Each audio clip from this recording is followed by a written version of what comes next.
Okay, we're live. Hi, everybody. Monday morning, back to work. Energy is up. Hope you guys are doing fantastic. Okay, hope you guys are well. Today it's an exciting show. Um, Today we're going to dive deep. Mondays, as I always say. By the way, we're live on LinkedIn, we're live on YouTube, we're live on my Facebook page. Go check it out wherever you want to be hooked and connected to. And it's going to be my SharkEye podcast, which is going to be ripped off this and going to be on the podcast very soon, right after this show. So you guys can drive and listen to. Today we have a very exciting show. We have with us Joe Schwartz from P3 Properties. He's the, director of marketing, and he's going to tell us all about the office market, what these guys do. And that's very cool and very interesting. And I'm going to get him joined on the show right away. We're going to dive deep into it. So here you go. And Joe, how are you? Hi, Yishai. How are you? Wonderful. Perfect. Show. Thank you for joining us. I really appreciate it. Thank you for your time for that. And today is going to be pretty exciting. What we're going to do today, we're going to dive deep into the office market. And you guys, that's what you guys do, right? That's correct. Thank you for the introduction. I really appreciate that. So, I'm the director of marketing, but it's, just a loose term. Most people believe marketing is, just promotion, but we take a much more holistic approach on marketing. Essentially marketing is bringing your goods and services to the people and making sure you get picked in the marketplace. And in our case, we can't really bring our stuff to people. We have to bring people to our fixed assets. We have our real estate. Our portfolio is about 3 million square feet. And it's mostly office, suburban campus. That's our focus. We have a smattering of other, assets. We're definitely looking to expand. Who's the owner, by the way, of the company? I'm sorry? I think he's also on my LinkedIn. Who is the owner of the company? The CEO and founder is Harvey Rosenblatt. He's a very, he's been in real estate for quite some time. He's a very hard worker, and he has a real eye for, excellent assets that need love, excellent assets that need rebranding, excellent assets that have a lot of value add opportunity. And he's worked hard to build our portfolio from basically nothing up to about 3 million square feet today. Right. 2.5 million we own. We manage in addition to managing our own assets, we manage some other assets for other people in office. And office is a different animal. Most of the people in real estate. Before we, Joe, before we dig into the, to the whole story of office, which is pretty exciting. I can't wait to hear. But first, tell us about yourself a little bit, before we dig in. So people get to know you. I get so excited to talk about my business and forget about myself. But exactly. So I've been in marketing for quite some time. I've been in marketing for about 10 years now, a little bit over a decade. A lot of different. My career path took a little bit of a, it wasn't a straight line, I guess, like everybody's. So I started out, in the creative business, and it was more like a ad account executive at a newspaper where I dealt with a lot of different businesses. And I sort of approached marketing with the idea and the philosophy that if you were creative enough, magically the doors would open, the money would flow towards your product and service. Right. And as I learned, sitting with business owners and strategizing with them, we didn't just make ads. We had to sit down and understand the goals of the business. And, I was young and I learned a lot from my mistakes. I'm tripping over myself. Eventually, I realized that there's a lot more to the picture. You need to really understand the pain points of the customer. You need to really understand the timing. You need to understand what are the needle movers in this particular industry. Is being cheap or expensive important to your customers? Is it being convenient? Is it having, there's a lot of different things that speak to a lot of different people. And slowly but surely, I sort of developed this sense that marketing requires the marketers, let's call it what we typically think of as the advertisers, need to be in sync with the operations, the product, developers. However, whatever shape it takes in a business, the marketers need to be aligned with the product and service that's being sold. Right. About 5 years ago, I got into now it's 6 years. 6 years ago, I got into the real estate field. Just That's what happened. I got hired by a real estate firm to be an in-house marketing director. When this thing swallows you, you're all in. That's how it happens with real estate. Yeah, real estate just, and I had family members in the business in different areas. I had family members in construction. I had family members who was a developer, and I always sort of knew it in the back of my head. And once I got into it, it was just like it spoke to me. The number, bricks, the people, everything together just spoke to me as something that I really, really, really liked. So I'd been in the, an ancillary service to, in a title agency towards real estate. I got to look at a lot of deals, a lot of transactions, understand, the buying criteria of a lot of our clients. And then about 3.5 years ago, I sort of just said, you know what, I want to get into I really want to get my hands around the building. I want to get into this industry for real. I don't want to just, So I took a position with P3, and it's been an amazing, amazing experience. Where we just, we've started only 6-year-old company, relatively small, we have about 30 employees. And it's something there's new and exciting things every day. And the scope of what we work on is, obviously tremendous. We're talking about commercial properties. Some of our properties are 500,000 square feet or larger. So it's just it's been a journey. And every day brings new struggles, and every day we learn new things. It's something that I have a lot of appreciation for. 100%. Tell me something. Can you tell us a little bit about P3 Properties? Let's dig into that.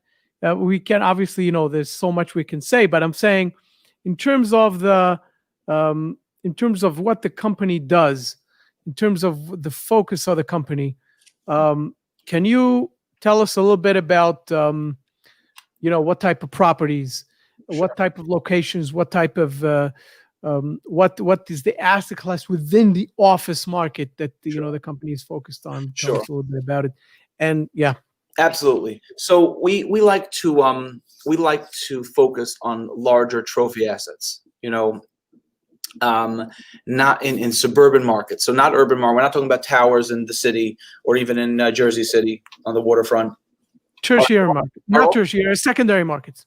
We call it secondary market, but I guess it's a class of its own. I mean, I'm not sure if it's just New Jersey. Right, because trophy assets are a class of its own, right? The suburban office campuses, the large campuses, which back in the day, in the 70s and 80s, were developed for single unit users. Let's say, a Bellworks, for example, is a good famous example everyone's familiar with. But there's many other campuses across New Jersey. There's hundreds of millions of square feet of office space, and a lot of it was developed for single users, very sprawling, very large scale. And then as the needs changed, as globalization took over, trends shifted, and then trends shifted then, they're shifting back. Trends constantly shift. There's definitely a focus. So our focus is we try to find assets that have, stable in-place tenancy. Obviously, if it's multi-tenanted, just like anyone else, we like to have a diversity of a tenant base so that, we sort of hedge our bets. You never know what could happen with any one company.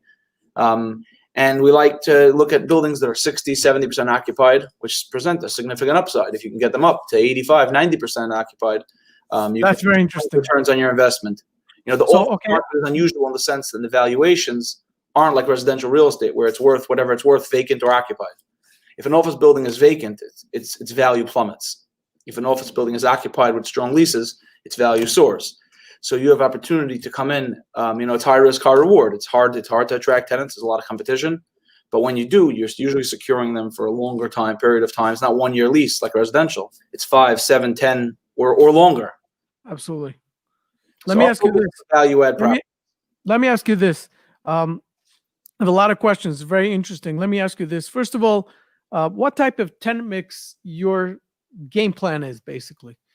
It's a very good question. So each little niche market has its own, there's certain drivers that will drive what type of tenants come to each market. For example, in Hackensack, it's near the courthouses. There are a lot of attorneys. In certain areas, there's life science belt where there'll be a lot of drug companies, Teva, Pfizer, Allergen, things like that. And there's companies that are associated with them, labs and testing facilities, innumerable. There are certain areas where it's more of a local tenant mix, where you have accountants, engineering firms, architects, medical and medical office, back office are driving a lot of demand right now. Medical and medical office meaning ambulatory surgery centers, urgent cares, things like that, even in office. Yeah, but that isn't it like the medical sector, those medical offices, the infirmaries, all those, weren't they popular also prior to COVID? Meaning going to COVID later, but I'm saying they were, but because they're becoming so popular, they've eaten up a lot of the existing good locations, and they're expanding out. They're even approaching, office buildings. Wow. Might have good street placement, relatively close to a new medical center or an existing medical center. If you're onboarding a lot of new doctors, a lot of new nurses, there might be a lot of back office paperwork. So it's a lot. It's both medical front end usage and back end usage that we see driving a lot of demand. But it really each area and each market is driven by different drivers of industry. It's common to have multiple drivers. My point is it's rare for us to have a building where we'll say we're only going to get this type of tenant. New Jersey is a very, very diverse state. It's a very populous state. And thank God there are a lot of businesses, a lot of strong businesses. There's a lot of Amazon back office now. Amazon sellers are expanding their teams, right? They need, besides warehouse space, they need office space. They need customer service. A lot of, if you noticed that this past Black Friday, Shopify had $2.4 billion in sales. Now, Shopify is the is the engine for private website sales. People are not selling on Amazon. People have realized that they have to move off Amazon in order to not be controlled by the big platforms. They need to have their own websites, build their own client base, and those type of companies also are they're e-commerce private companies that need space. So the destruction of retail is creating a new opportunity in e-commerce. That's for sure in the office market. So It's true. So summing up the tenant mix aspect, it sounds very interesting. But if I have to sum up like the tenant mix aspect, what would be the so-called Bible, for that ask? Meaning, when the company in P3 Properties say, okay, that's what we're going for. These are the anchors. These are the moms and pops. These are the how do you guys play with that when you go for finding an asset? That's a great question. And also putting it up and also playing that value add game. Sure. It's a great question. So we'll do a lot of in-depth research. Obviously some of it's how we do about it is proprietary. I can't share everything, but we will do a lot of research, a deep dive into the area, try to track down which, we will make a sort of look at the vacancies in the building and say, okay, there's large ones, there's small ones, there's big ones that are like, whales. Someone who's going to take 60, 90, 100,000 square feet. We got small suites that are 3,000 square feet. We have white boxes. We have fully furnished. We try to take stock of what the existing opportunity mix is instead of just, bulldozing everything. It's, not very cost effective. So when we try to allocate our capital improvements and our how we're going to spend money to attract tenants, maybe build spec spaces, that will attract a certain type of tenant, we definitely do a deep dive and we sort of imagine, okay, we look at the existing tenant mix. We say, well, we got an attorney on the first floor. We got an attorney on the third floor. Attorneys look like they're comfortable here. Let's look at, let's do some research on attorneys. We have an accounting firm. Firms don't mind clustering. It's very common. We have multiple wealth management firms in one building. We have multiple engineering firms in one building. It's common that you're tracking a certain where people live, the schools, the talent pool. There's a reason why businesses clump up and cluster up in certain areas. So what we'll do is we'll do a lot of research into who's available in the market, who's looking for space, who's in a building that maybe is not. They moved in 15 years ago. That's your part is marketing, right? That's your part, marketing. Correct. I'll do a lot of market research, and we'll do, a lot of the work is done by brokers in the office market. It's tremendous. A lot of companies are still represented by brokers, and even though the advent of disruptive technology like the internet and then LoopNet and these type of things, companies still prefer to go through brokers to help them navigate the somewhat complex process of signing an office lease. So brokers do a lot of the work, but we work, we're very activist. A lot of landlords are hands off, we'll rely on the professionals. We do rely, but we also do a lot of work in tandem with our team of brokers. So we'll identify, the small mom and pops that we think we're going to get, and we'll identify the few whales that will shoot for the moon. Sure, we hope to hit a home run. I mean, it's public knowledge, but a few years ago, we bought an asset in Parsippany, and Teva was a tenant. Teva Pharmaceuticals was a tenant. They had 90,000 square feet. And they were considering, leaving, moving out of state. There was a number of considerations. Ultimately, we swung for the fences and we hit a home run. And after a long, drawn-out process, we managed to secure them with God's help. We managed to secure them as a tenant in the biggest deal, it was the biggest deal of 2019. Was they ultimately took 350,000 square feet and made our building their North American headquarters. Those deals are rare. You don't rely on those. You shoot for those, but 100%. You supplement those with a lot of hard work, a lot of hard. They're not the bread and butter, but you're right. You have like work hard for those. 5,000 square foot tenants. You got the 10 to 15s, and then you got the bigger tenants, the whales. Okay, so let me ask you this: when you see, and that is, I'm starting to drill down, okay, into the current situation slowly. So when you're talking about going into a value-add situation, meaning you're going into a building, and I'm not talking about only your company, I'm talking about the market right now. I'm talking about a vacant building, not a vacant, they have occupancy of, like you said, 60 to 70%, and then you want to play that game of the 30, the 30 to 40%. You want to play that game and fill it up and actually increase the value and all that stuff that you said. So my question is, and that's a very interesting thing. Where today, as opposed to yesterday's vacancies, meaning the 60 to 70% occupancy of yesterday, did it change from the 60 and 70% of occupancy today? Also the vacancy, meaning is the vacancy of yesterday's vacancy, is it different from today's vacancy? That's the question. That's a very good question. I would say that we'll definitely be more conservative underwriting any deal going forward because, depending on the building, but a building that has maybe 70% occupancy might only be actually 10% occupied right now, meaning a lot of the spaces are dark. And pretty much the dividing line is. Are you talking about practical, meaning it still rent is coming in, like the leases are there, but the leases are in place. People are not there. The leases are in place and the rent is being paid. Understand, these are long-term leases. People are optimistic. People want to come back. People have been telling us they've been revising the dates, but we've never stopped hearing dates that people say, listen, we want to get back to the office. It's not just, listen, we're very biased. We want people to come back to the office. No question about 100%. it. But companies large and small have made it clear that they're suffering from not being in the office. Google, the most technologically advanced company, that we know of, it has said that they can't compare the innovation and collaboration they get in person with the remote work. For every Tim Ferriss 4-hour superstar rock star who only needs to work a few hours and is just as productive, at home in his pajamas, there's 9 others that could do well to be there with a manager. Middle managers weren't created for nothing. I'm not saying they're a great class. No, for sure. The office environment there's something to say about that. Yeah, meaning, I know myself. It will come back without a doubt. I'm a very hard worker. Even during Corona, I worked from home. I put in a lot of hours. It was hard with the kids at home. It suffered. It just, even though I put in a full day, it wouldn't be the same as a full day at the office.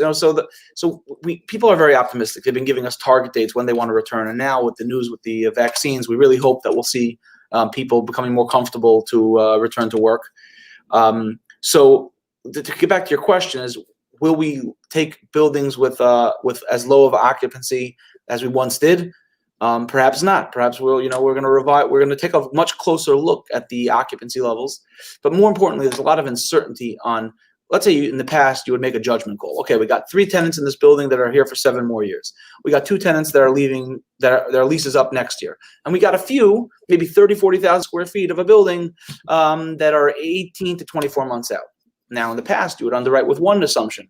Well, we think we'll renew. Let's say we'll take 50-50. We'll lose half of them. Okay, fine. We can make an assumption. Today, with the tremendous uncertainty due to Corona, people are kicking the can down the road. People are, signing 1-year extensions, saying, "Let's see what happens." People are, even if it hurts them, even if they're not getting TI money, risk factors. You're right. There's just so much uncertainty for a lot of companies. Even if they're optimistic, it definitely adds a layer of complexity. And there's no good answer. It's just our judgment calls are definitely going to be a bit more conservative. We've looked at a lot of deals and said no to a lot of deals just for that reason this year. It's definitely revised our approach to and our level of optimism of how we think we're going to be able to replace the in-place new tenants. Renew the in-place tenants and find new ones. Very, very, very interesting. Very interesting. Let me ask you this. Now we have COVID hit us, right? Everything is changed. Everything has changed.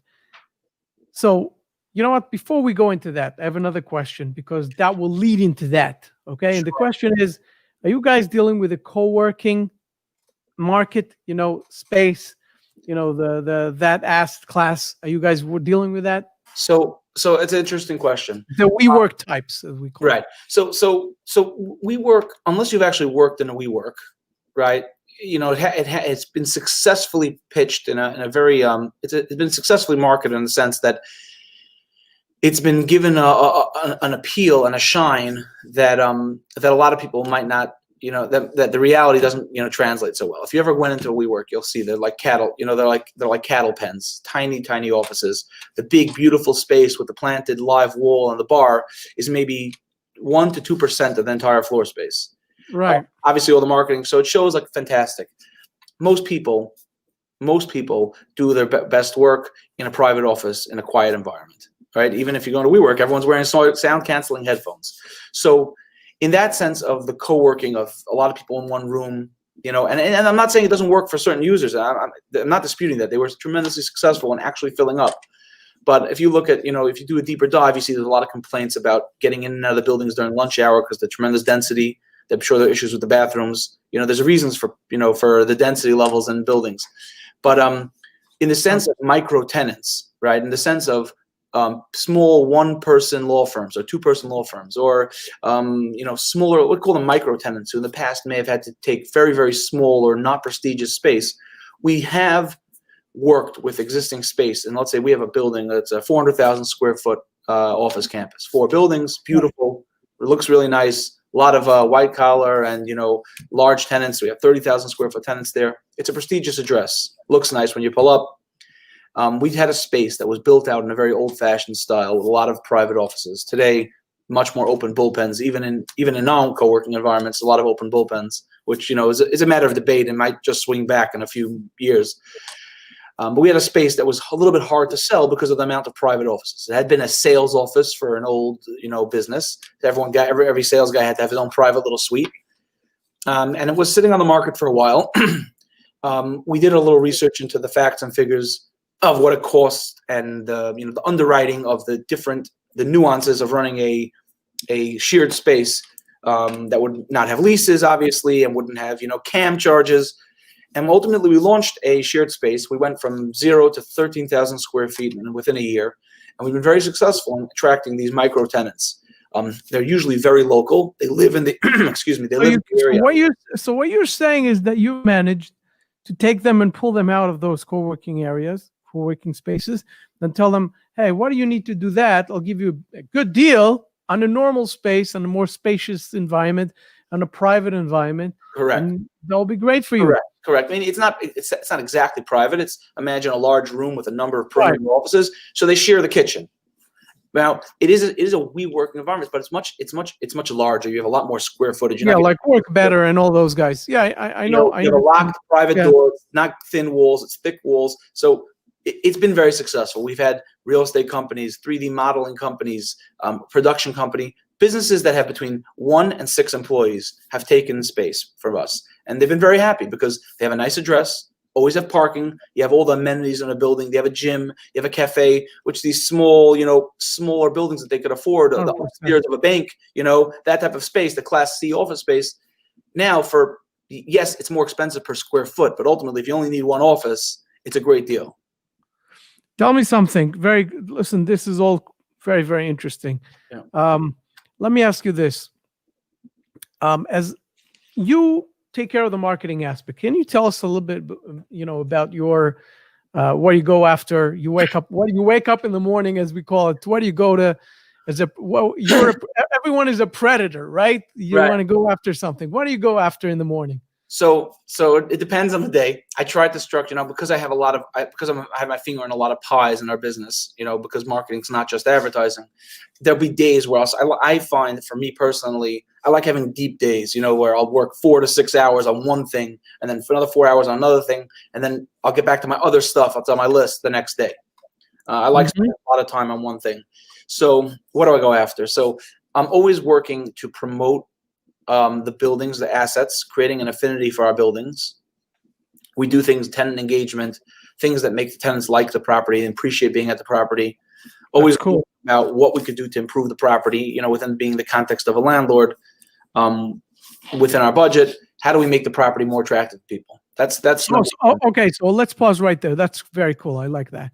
So let's how do you say, dive into this. I think that everybody who listens wants to hear that, and that's very interesting.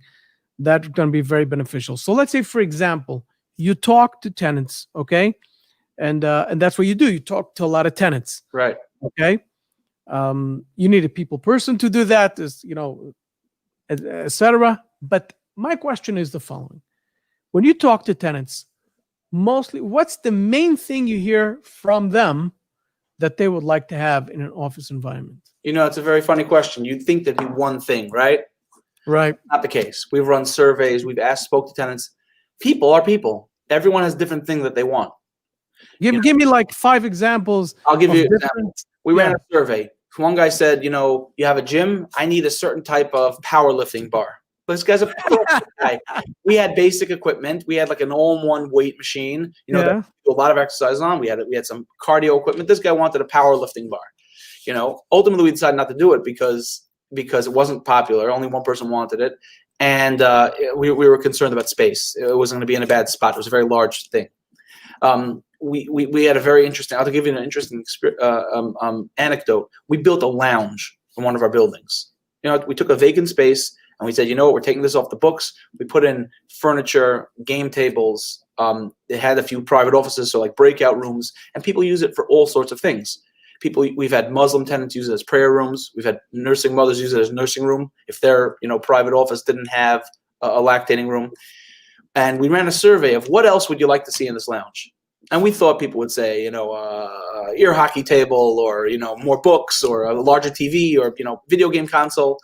And the most popular response, what did they say? We never predicted, was a vending machine. And the reason is because our cafe closes at 3:30. Most office building cafes close after a late lunch. If you're there after work, having a good time with a colleague at 5:30, 6 o'clock, 7, and you want to get a drink, there's nowhere to get a drink.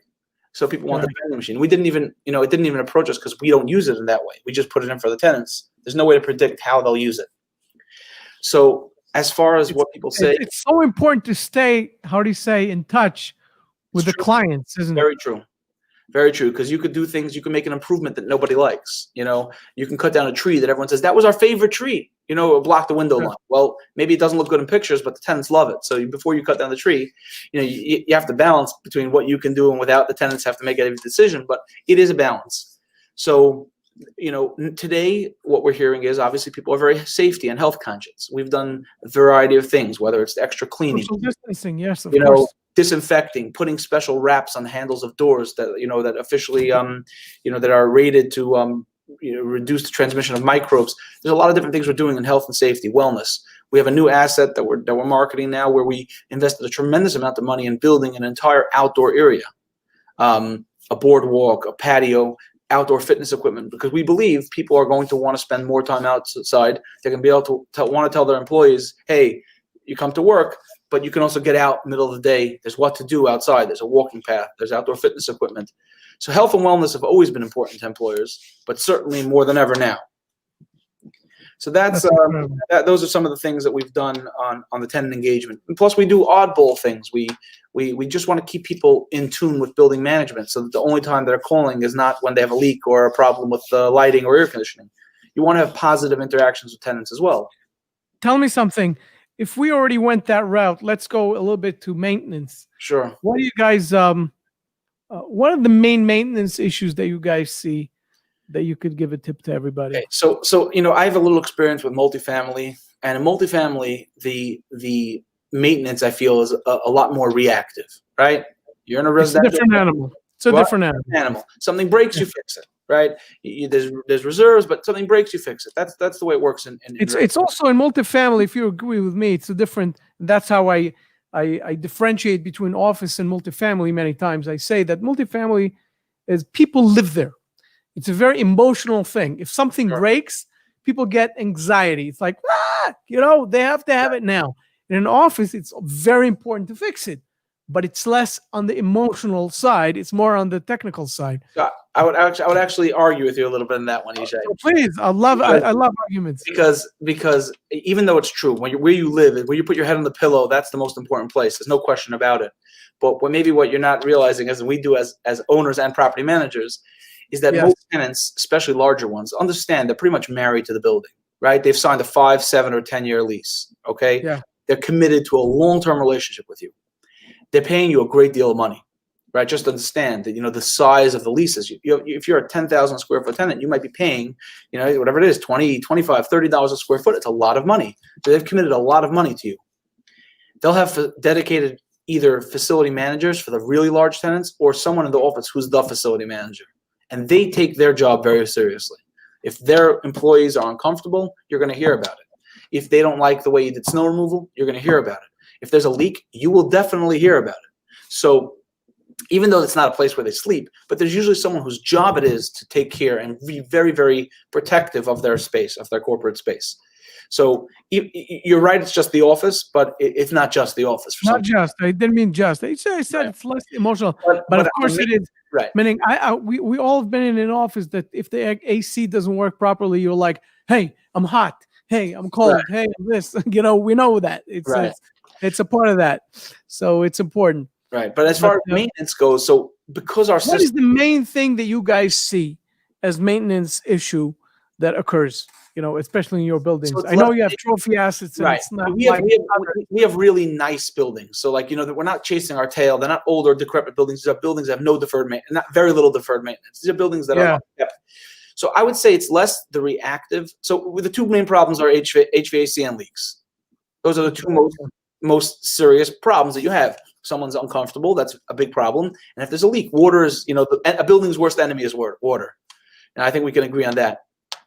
Followed, I guess, much further behind the roof, because roofs are just expensive and they're prone to, it's whatever. It's something that has to be dealt with, and it's very expensive.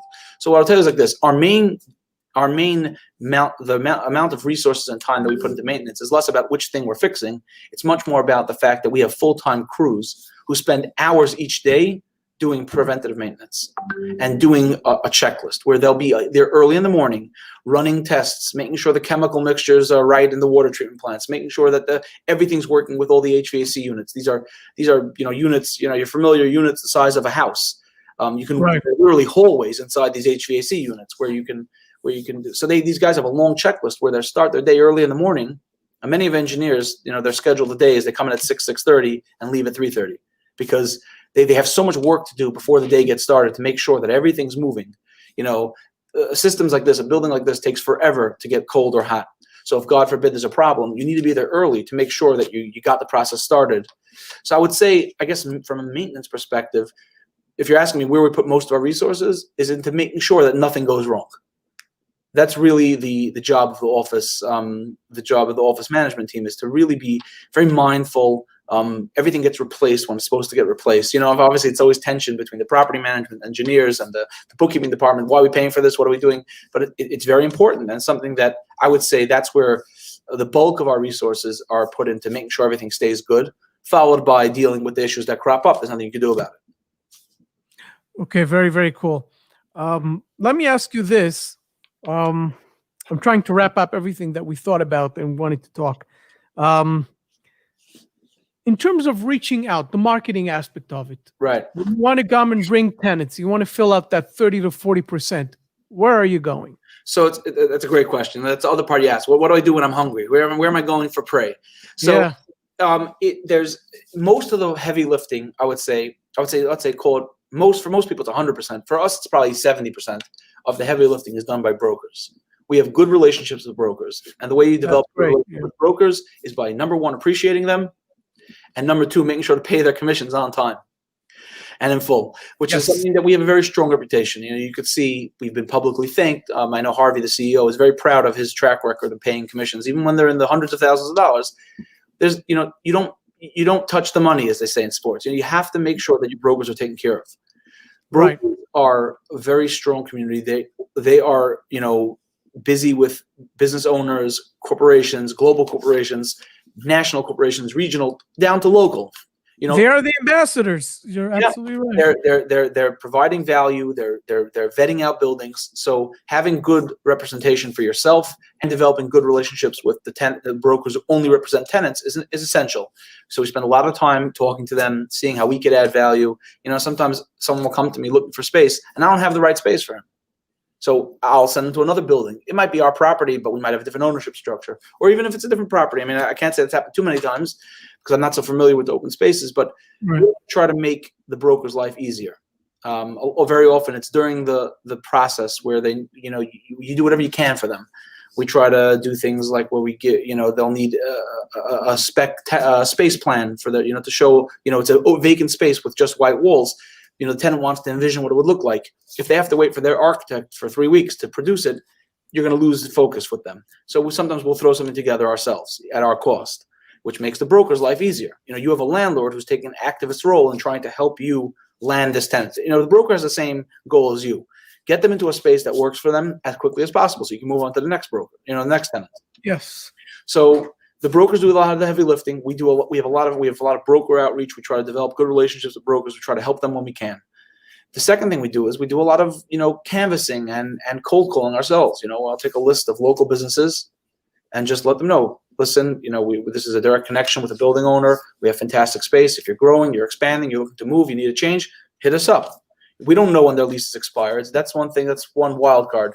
Even CoStar, LoopNet, you look on these things, their databases are wildly off. And the reason I know this is because when they send you the research they do on your own properties, you see they're wildly off. And the reason for that is nobody wants to let anyone know when their lease is expiring. Okay, so this is very interesting.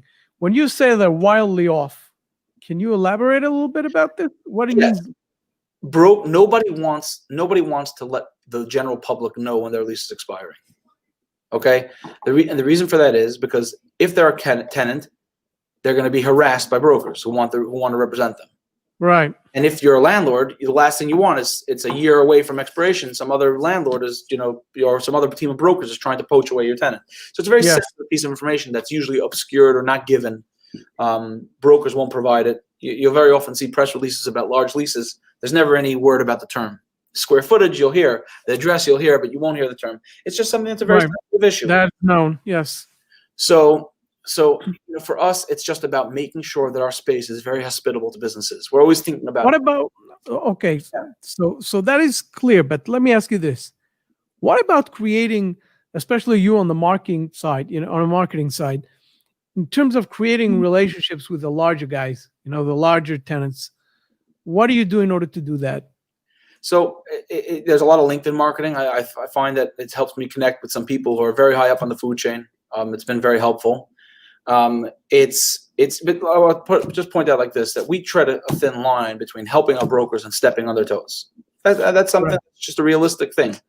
Yes. If I go after the CEO of a pharmaceutical company, number one, I probably don't have it's hard to connect with them unless they're, that style, that type, they're younger. And I do think that decision makers are getting younger and younger in the sense, not younger in age, but they're decision makers today, 35, 40, right? In 5 more years, a young CEO will be a kid who grew up with internet, grew up with Google first, who grew up with coming to pick up the phone and call a broker. So I don't know how they're adapting to that, but I think that more and more transactions will happen. You see it in the residential market for sure, with Redfin and all the other type of MLSs that have sort of disrupted the brokers quite a bit in the residential market. I think that it's just inevitable it will happen in industrial and in retail and in an office too, in other areas of commercial real estate. That's my belief. I might be wrong, but that's my theory. So we were very active on LinkedIn. We connect with, the step is to connect with people and get your content out front and people. Show them how you're engaging with tenants on a daily basis after the lease is signed. Show them that we did a contest where we had people make their picks about the MLB season last year, prior to COVID. It was a season-long contest. We constantly updated it. Then we had a drawing at the end, and we sent someone to the World Series. We sent him and his wife to the World Series. So that was a very exciting. It was simple. It wasn't very. It didn't take a lot of resources, and it was something fun that everyone could get behind. And we had a lot of participants across a number of assets. We had hundreds and hundreds of people who participated, and ultimately we sent someone to the World Series, which is exciting. It's something that the landlord doesn't have to do, but it's something that we do. Something that we do extra. And when CEOs see that, they know that, okay, there might be on paper, the rents are similar, the amenities are similar, but one place there's a clear commitment to maintaining a good relationship with the tenant, and in other places it's just a transactional relationship. You give us rent, we take care of the building for you. Very cool. Let me tell me something. You guys involved in development, or it's not your thing? So, I can't speak for the CEO. I can't speak for the founder. Yes, of course. We haven't done any development as of yet. Our sights are very high. We'd like to get into a lot of different things. Right now, office is the focus, but obviously, as I said, office is tough right now. It's something that's, you have to be very wary and very cautious. And because you're cautious, there are people who are not cautious who will just buy every building for a price that's, not justified. Right. So it's been a very competitive market for us. So we're definitely looking to do other things, but as of yet, we have not done any ground up development. Okay, so here it is, and since we're talking to someone who is the pinpoint, as we call it, for the marketing side, I want to ask you this: where do you see? And with that, we're going to start wrapping it up. But here's what I wanted to ask you: where do you see this? The whole office, and market, asset class in 5 years. Where do you see it? So I'll tell you what I could see anecdotally. Okay, so I'll tell you like this. Yes. I think people will always be in offices. I think that there's just no way to replace that human element of people being together in one space for a common goal. Okay, that's point number one. Number two is there'll definitely be less of there might be less of a demand for office, or a more spread out demand. People will be in offices, but smaller satellite offices. Because of technology. There are offices, especially in New Jersey. Let's just call it New Jersey. Jersey has a glut of offices. It has a lot of office. I know of many of these office buildings that are being turned into residential units. They're being transformed, either raised or gutted and renovated, because people need a place to live. That's factor number two. Conversions is a big thing now. Yeah. Conversions. I believe number one is I believe people always need an office. Number two is I believe that a lot of the office is coming off the market because of conversions. And number three is I think that one trend that I think maybe is just beginning, but will continue, especially for us in suburban office. I can't speak for the city or urban office. Is that millennials and Generation Z, right? They're young, right? They're just getting to their 30s. They're in their 20s. Now it's exciting for them to be in a live, work, play environment where there's a bar downstairs and they can go to restaurants every night after work. But once they hit 35 and they have a kid or two, right, they want to move out to the suburbs and they don't want an hour and a half commute. I think there's a massive wave of employees that are going to want to be housed in. I agree with that, but to a point. Okay. So those are three things that we see as positives. Three things. Let me ask. Okay, so that's very interesting. Let me ask you this. Now with COVID and the big exodus from the big cities, New York City, California, and all these, obviously in your case, it's New York City. So the question is, did you guys feel in your properties, in your leases, people who came out of the city, big cities or big corporations or firms or whatever, came to you and said, listen, I had it. I don't want to be in the big city. I don't want to be in New York City. I'm out of 6th Avenue. Yeah. I'm out of Midtown. I'm coming to you. That's a great question. A great question. I wish it was the case.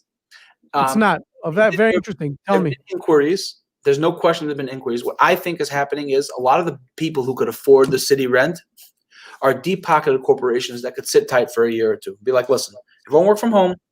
Wait till the dust settles. No CFO of Boeing Boeing's a bad example, but no CFO is going to sign a 10-year lease at $75 a foot or $100 a foot right now and commit to $50 million, $70 million lease.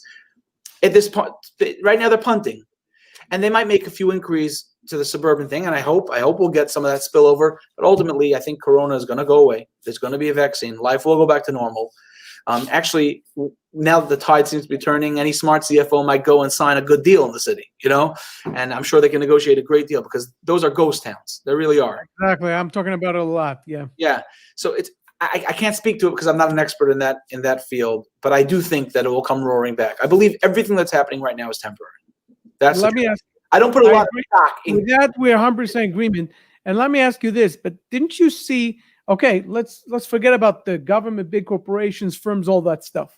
Okay, let's talk about the moms and pops, the small firms, the what you called before the micro tenants. did you see those guys move towards you, or even them A few. not so much? A few. Now Why? Because they went home. It wasn't like I had hundreds of thousands of square feet to fill up. We were at capacity. You know, we filled up. I mean, that's that. It wasn't like, you know, it was a nice amount of demand. You know, not over much, not too little. But there's you know, I guess it's a better question for the Regis operators and stuff like that. People have a lot of different locations. We had the one medium-sized location, so it's not a good sample size. I definitely got inquiries from attorneys who weren't traveling to the office, that were sick of working at home. Mostly attorneys. They were sent out of the city basically, and they didn't want to work in their home office. That's where we got most of our inquiries. Very interesting. Yeah. All right. I don't have a big enough sample size to give you an accurate read on that question. No, but that's pretty good. Listen, Joe, what can I tell you? This was really fun, and thank you so much for spending time here. Sure. And appreciate it.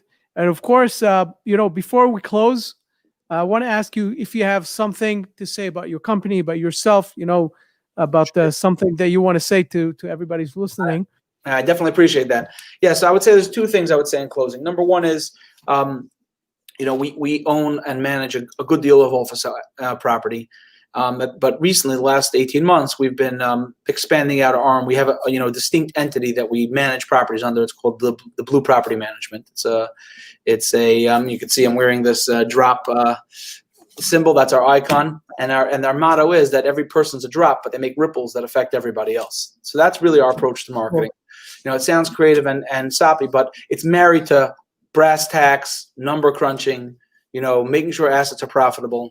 And it's something that we're seeing success with. We just took about 250,000 square feet under management, a new client, and it's something that we believe we can bring a lot of value to syndicators, especially, or maybe a bit of a more hands-off investor, because we're a property manager that also is concerned with, you know, the leasing and the long-term health of the asset. And that's been our pitch to other people. You know, we have a pitch book we send out. It's called "Who Wants to Just Manage?" You know, we want you to succeed. Managing is like, okay, you know, make sure everything good day to day. We want people to succeed going forward. So that's something that we think is special about us. You know, we have a very experienced team, and, you know, the nuts and bolts of management, great financial team, but we also have that added element, that X element, where we work along with brokers to make sure your tenants are happy and keep the leases up. So it's definitely something I want to pitch out there. You know, it's a shameless plug.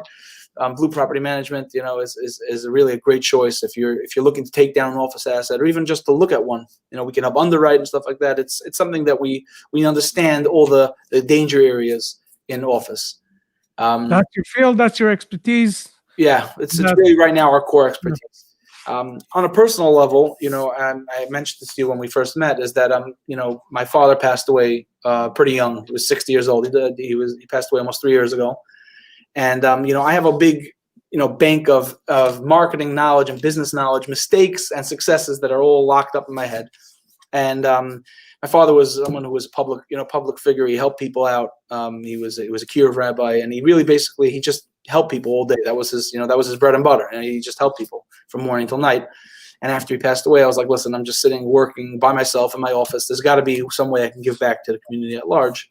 So what I did is I launched a website called Practical Marketing. And I have a website where people can book pro bono sessions. It's 100% free. I have limited time. What is that, pro bono sessions? Yeah, I have a long commute. It's so I do 4 hours a week. It's like 6 to 7. What is that? So it's a podcast? It's a show? What is it? It's one-on-one coaching. People can call me, book a session. I mean, I have YouTube videos. I have blog posts where I talk about, you know, practical marketing ideas. Sounds great. Sounds awesome. I coach people into making smart, you know, business-oriented marketing decisions. And something I'm proud of. And if anyone wants to reach out, we could put the link in the description, I guess. But I really appreciate the time, Yishai. Great. Thank you so much. With you. Appreciate you asked a lot of very, very good questions. So you're really on the money with a lot of the questions, and I'm happy I was able to answer. We are in the field. We're a part of the field. We're part of the game. Audience gained, and we're part of the game. Learned a little bit about the inside scoop on office. Obviously, it's just the tip of the iceberg, but a lot more to say, but we definitely covered the highlights for right now. Exactly. Thank you so much. Really, I appreciate it. And take care of yourselves. And yeah, send me all the links. I'm going to post it. You guys, you're going to see Joe's links, you know, everything that is related to the company. Some of them are already there. Some of them are going to add it very shortly. But definitely send me all the links and we'll do that. Thank you so much. Take care of yourself. You're very welcome, Yishai. Have a Take great care. day. Okay, bye-bye. Sure. Okay, guys. So here's closing remarks. It was a pleasure. We spoke about Office, and right now, what we want to do is to close it. And I want to tell you one thing. I want to tell you, today's Monday. Go crush it. Go do whatever you need to do. I hope you guys enjoyed this show. Check out all the links below about the company, about P3 Properties, about Joe's marketing endeavors. Check out, again, the CRE SharkEye show on YouTube. Subscribe. Get the bell. Get everything you need to do. LinkedIn, be a part of this community. Be a part of everything. And the podcast. Go see the podcasts on Apple. I have the link down below over there or up there, wherever it is. Go see where the link is and sign up for it. Go do the downloads, do the subscribing, do all these. Every platform has its own little, clicking and stuff like that. Go do that. Go do whatever you need to do, and check out my course. Of course, whoever wants to get into commercial real estate, I have this, amazing course for beginners. Check it out. I'm going to put the link also wherever it is, below or above. And I want to wish you guys a great week. Go crush it. Go do whatever you need to do. Take care of yourselves. Until next time, until Thursday, take care.